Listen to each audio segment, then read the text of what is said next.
Hello everyone, TJ here and welcome back to another video. Today I want to talk about something that I just discovered, which I think will be an S plus team across all 4 chapters in Mines of Moria. And it just dawned on me earlier today that with the recent post that they made with the Dev Diary with Lord Balin being released, they gave us a hint for what we can plan for and then adjust our raid teams. And I found what I think is actually going to be massive in Mines of Moria. So if you're ready, let's take another look. I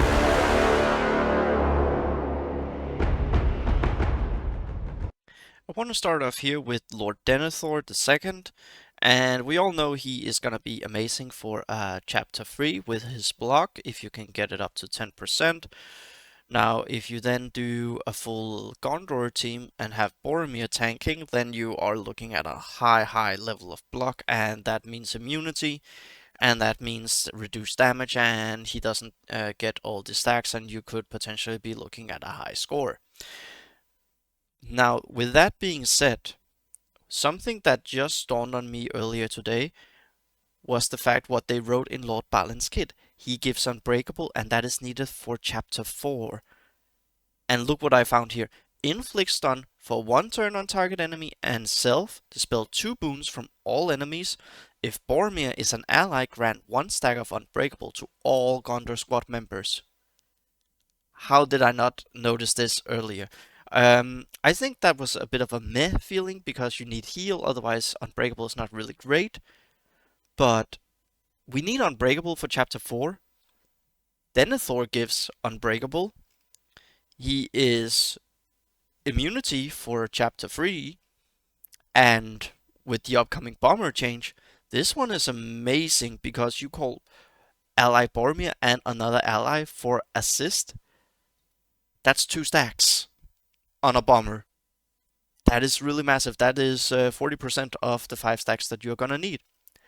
And also he grants regen to self, most wounded Gondor member. He has regen, he has provoke, so you can kind of like swap them around, etc.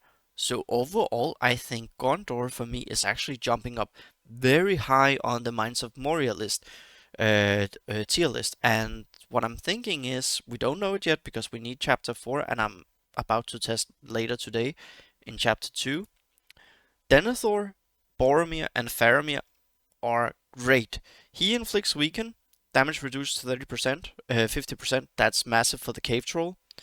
You gain might to all Gondor squad members, that's Faramir, so he does a lot of damage. You gain taunt and fortitude, so you can protect your other people. He has a high block chance when someone drops below 50%. Grant 2 stacks of regen, so if Faramir were to drop below, it can only trigger 1, but in phase 2 of the troll this might be huge. So we have weaken there. Here we can inflict a slow for 2 turns. You get auto assist when this is max, which is what I'm aiming for. You get high AoE for chapter 1 and also for chapter 3 because you kind of want to kill some of them, so you can swap the marks mechanic around. And then of course this amazing here where you get provoked, so you can swap the mark mechanic around. And that leads me into the next part. I have advocated this squad a lot, but I will say it again. I think the Gondor 3 with Halbarad is gonna be amazing. Here you have heal. Here, if you do chapter 2 with a ranger lead, Eagle Eye and advantage, that means you can get Faramir to get crit. That means he can get some assists. His passive assist mechanics, like when you attack someone with a Bane, he will auto assist. It cannot be blocked, so that means no stack there, but you are maybe lucky if you get a crit off, so you reduce the momentum stacks. Here you can inflict weak-minded for 2 turns. That's another Bane on the troll, and that is resistance reduced, so that's really good if you can get this on for a 2 turn. Here you can gain Deadly to all Ranger squad members, so that would be Halbarad himself, and you get it on Faramir again, and this wouldn't go away, so his assist would have a higher crit chance. if you of course crit with this, and that would also lead into here. When they gain stealth, always gain eagle eye, so, and you can actually stealth quite a lot with Faramir, so that's pretty good. So overall Halbarad will be great for that. And then we go ahead and look at Miri, who I'm in the process of building. Another weaken, or here weaken that, so yeah, same like Boromir. Damage reduced, that's pretty good. Here you gain stealth, 2-turn stealth. You gain bleed for 2 turns, so if you time it correctly, you can actually have two turns of bleed on the troll, and this is a 4-turn cooldown. It ignores armor, so that's great. The attack itself. Grant Eagle Eye, so another way to gain Eagle Eye onto Faramir. And also just a massive stealth increase. So overall, I think this squad is actually worth really building, and I will be building it. I know some people are on the fence about it. I know a guild member just scored an easy 300k in Chapter 1. I believe this team will actually do even better in Chapter 1 with the bomb fixed, because you have Boromir AoE, you have Miri AoE, you have Faramir. Basically, you just need to get through the first bomber, but with the mechanics being changed, so you get 5 stacks, you can easily get that. The bomber does the damage, and then your AoE could possibly kill the rest, and then you can just rinse and repeat and just go from there. And I think the squad should be able to get a nice 900k score. Even if you don't do Halbarad, you could actually go with a Herondil if you have him built. That's even more AoE, so Herondil and Miri for the first bomber with their AoE.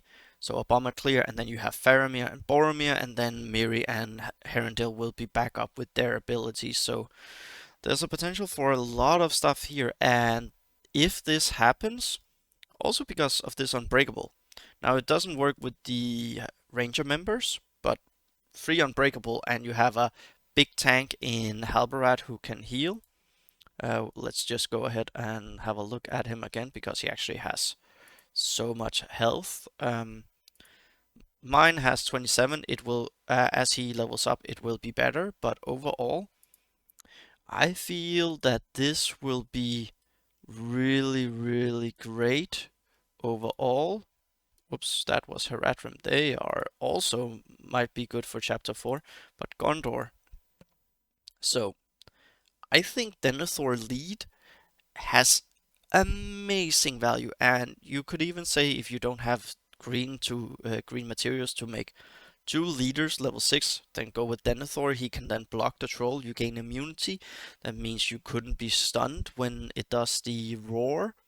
But at that point, if it does get to that seismic collapse with 25 stacks, then yeah, that's technically a little bit GG, but you know, it could save you and you get some defensive. So Denethor, I think with a gun, at least with these two, and then Halbarad and Miri, if it happens like I'm thinking it might happen, I would say this team is gonna be the second best, close to equaling Rivendell in its potential for Mines of Moria. But the reason why I'm not putting it on the same level is because you need to combine 2 factions, 2 tags, where in Rivendell it's just 1, and that's why they are the best. That they also got sold as that. So yeah, let me know what you guys think in the comment down below. Do you agree with this potential? Have you seen it?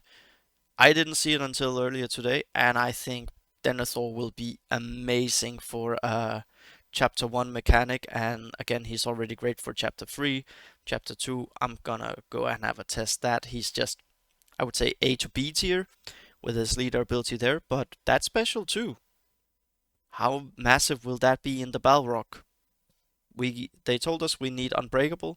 You get Unbreakable right there, and Haradrim, and that's basically it. So I think he will be massive. Drop a like on the video, and I'll see you all in the next one.